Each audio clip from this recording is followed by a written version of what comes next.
Hi there, this is Megan from UFIT Orchard Clinic. Today, I'm going to share with you about tennis elbow.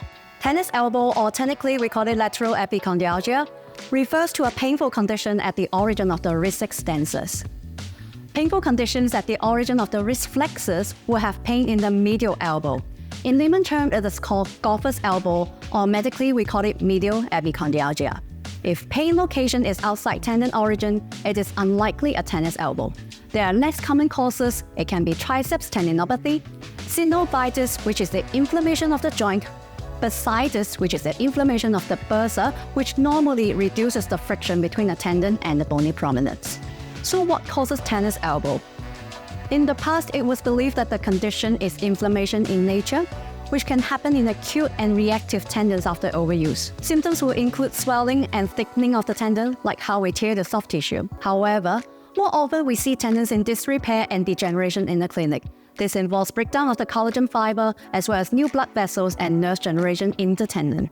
It is believed to explain the pain despite no inflammation present in some tennis elbows. Mobilities of the supination, pronation of the elbow and wrist, and their interactions are crucial for the wrist tendon health. We often see tennis elbow in office workers, weightlifters, or manual workers who have inflexible joint, or at the other end of the spectrum, people who participate in racket sports or gymnasts who are hypermobile.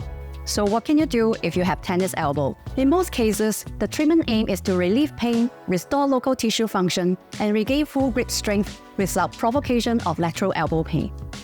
If pain is not severe and you know there's a specific event that triggered the pain, you can consider rest, icing, and wrist extensor stretches. A physiotherapist can provide provisional diagnosis and determine what modalities would offer relief.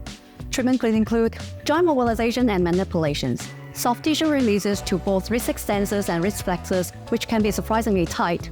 Strapping and taping may help reduce the mechanical load. Therapeutic exercises may improve joint mobility and optimize the ergonomics at work and sporting activities. Extracorporeal shockwave therapy may relieve pain and promote the healing process of soft tissues, and dry needling may relieve pain by stirring the signals within the nervous system. There is minimal effect for getting a soft tissue to heal better or getting a stronger hand grip. We strongly recommend that the treatment of tennis elbow should not rely on single treatment modality. Instead, it should be a good mix of available modalities to achieve all the treatment goals.